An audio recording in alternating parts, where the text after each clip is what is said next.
तो आज के वीडियो में देखेंगे chapter 4 that is why clear thinking leads to a clear speaking.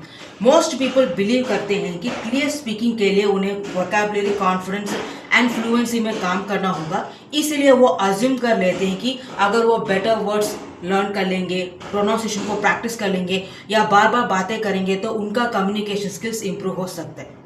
ये एलिमेंट्स यूजफुल होते हैं लेकिन they are not the root cause of a speaking. The true source of a clear speaking is clear thinking. Speaking एक dependent action नहीं होता, वो हमारे inner thoughts को एक्सप्रेस करने में काम करता है। अगर thoughts scattered, incomplete and confusion हुआ ना, वो डायरेक्टली हमारे स्पीच में रिफ्लेक्ट करता है। बट वहीं अगर आपका थॉट्स ऑर्गेनाइज, स्ट्रक्चर हुआ ना, तो हमारा स्पीच डायरेक्ट, ईजी और उस स्पीच को ईजिली भी समझ भी सकते। जब कोई बातें करने का ट्राई करता है विदाउट ऑर्गेनाइजिंग देयर थॉट्स, वो फिलर वर्ड्स ज़्यादा यूज करते हैं, दे रिपीट देमसेल्व्स, कॉन्वर्सेशन के डायरेक्शन को चेंज कर देते हैं और कहीं ना कहीं राइट वर्ड्स को चूज करने में भी वो स्ट्रगल करते हैं। ये इसलिए नहीं होता है कि they lack in a communication, ये इसलिए होता है कि they speak while thinking. So clear thinking का मतलब होता है व्हाट यू वांट टू से बिफोर यू से इट। जब आपके माइंड में एक क्लियर आइडिया होता है ना, तो ब्रेन उस आइडिया को इजीली सिंपल वर्ड्स में एक्सप्रेस करता है। सेंटेंसेस शॉर्टर होते हैं, पॉसेस मीनिंगफुल होते हैं और जो मैसेज होता है ना, उसे इजीली फॉलो ही कर पाते हैं।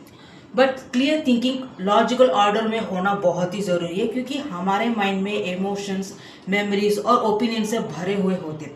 अगर हमने उसे रॉ फॉर्म में एक्सप्रेस किया ना, तो लिसनर्स उस मैसेज को समझने में स्ट्रगल करते हैं और जो सेंटेंसेस के बीच में होगा ना, उन्हें भी समझना बहुत ही मुश्किल होता है।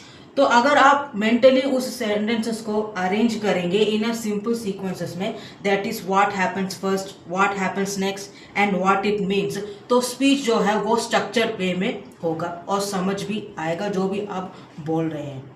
अब इमोशंस की बात हुई है, तो ये इमोशंस भी कहीं ना कहीं आपके थिंकिंग को अफेक्ट करती है।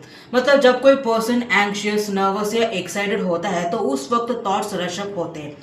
द पॉज उस वक्त लेना बहुत ही ज़रूरी है, क्योंकि ये पॉज इमोशंस को सेटल करती है और आइडियाज़ को ऑर्गेनाइज करने में भी हेल्प करते हैं। This small pause makes a large difference in the clarity.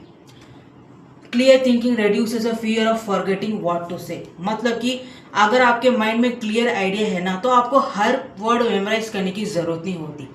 जब भी जो भी आपको बोलना होता है आप सिंपल वे में बोल देते हैं, और अगर अभी कोई भी स्पेसिफिक वर्ड अगर आप भूल भी गए ना, तब भी आप उस आइडिया को इन डिफरेंट वे में एक्सप्लेन कर पाते हैं, क्योंकि आपका थॉट क्लियर होता है।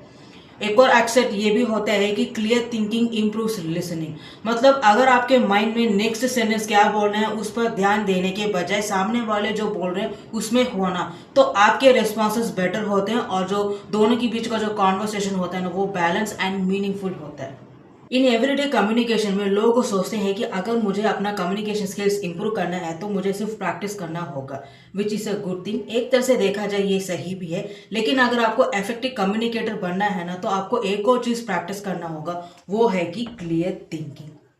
इसे कैसे कर सकते हैं? By summarising your thoughts before you speak.